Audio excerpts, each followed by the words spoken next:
Hey there, guys. So yeah, I'm sorry I haven't posted anything in a while, but here's kind of what I've been up to and sort of trying to make basically like a little level loop here. Got the little camp set up.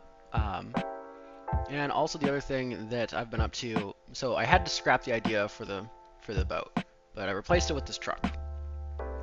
So the inside of the truck, you can't really see it right now, but the inside of the truck, the windshield is also projecting this exact same third-person view. That's to kind of help with motion sickness, which was sort of the biggest problem I've ever had in VR, is trying to drive in VR makes you really motion sick. So this way, it's kind of more like you have one of those racing setups. There's a steering wheel, there's a little throttle thing like boats have. It needs a little bit of work. The steering is a little bit difficult. Maybe someday I'll find something in the asset pack that I bought that I won't have to completely remake from scratch, but the steering wheel is now on the list to be rebuilt. So essentially I've got this kind of open world and you drive around to these different levels. The driving actually does get you there a lot faster than just walking. I've also tried walking the same map and it's a lot. So I might either do tighter maps and get rid of the truck entirely, or I basically want the truck to be optional, because I know that this is kind of a VR setup that I haven't seen in anything else, so I want it to be optional in case it doesn't really take, in case other people are kind of like, what is this weird shit? So yeah, essentially I'm gonna have it so that way you can also walk to places, which admittedly the boat wouldn't have helped with, because I would have needed to put rivers everywhere instead of roads. But yeah, so here I am getting out of the car. I'm recording the audio after having played the video this time. Just kind of moving along.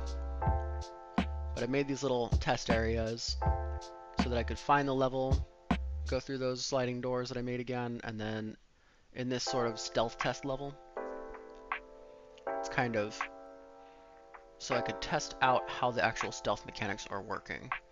So I moved the listening mechanic back to the right-hand controller. I want it to be a little bit limiting because whenever you turn on the listening mode, it's pretty overpowered. I don't want it to be something you can just use at all times, otherwise you can just see people through walls constantly. So having it on the right-hand controller, which is the same controller that like lets you look around and kind of snap around, makes it a little bit more limited.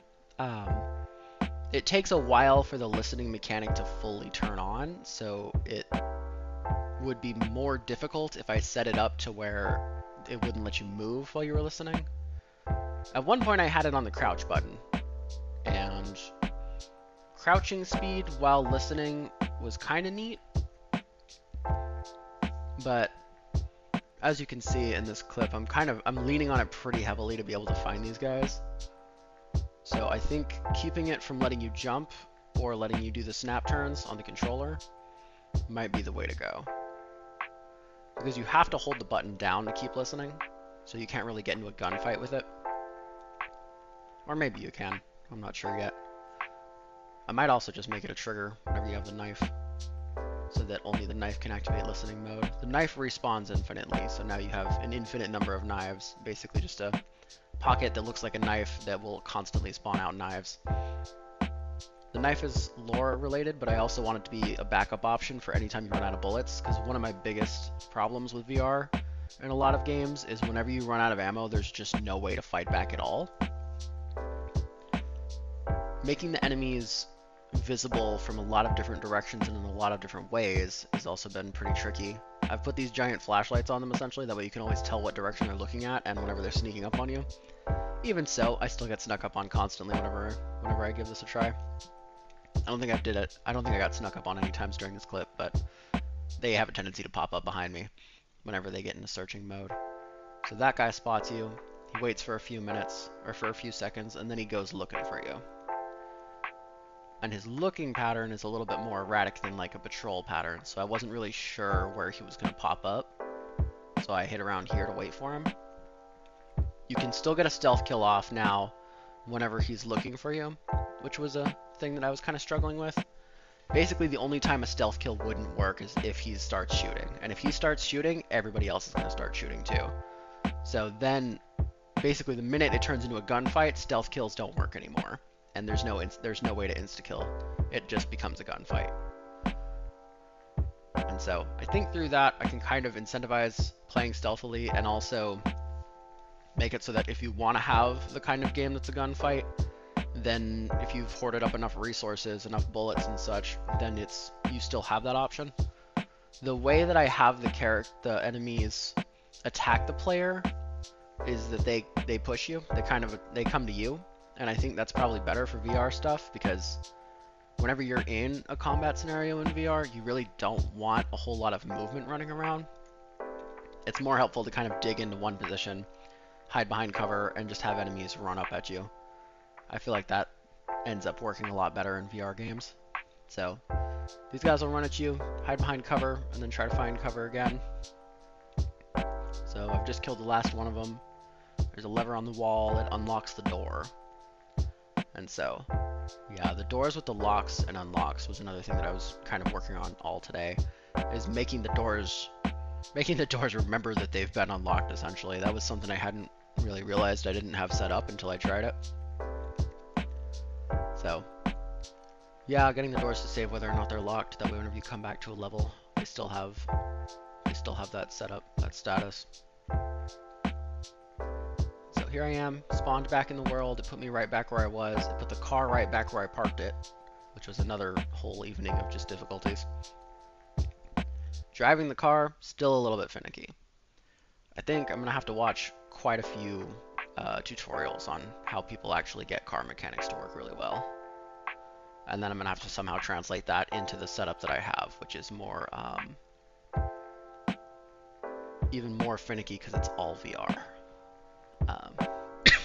But yeah, so far this part worked pretty well. You drive over to the next area, just following the road. It saves that you've got the key card now from that one area. Getting the key cards to persist across levels was interesting. But now that they do, I can have this set up where you basically go level to level and it unlocks the next level.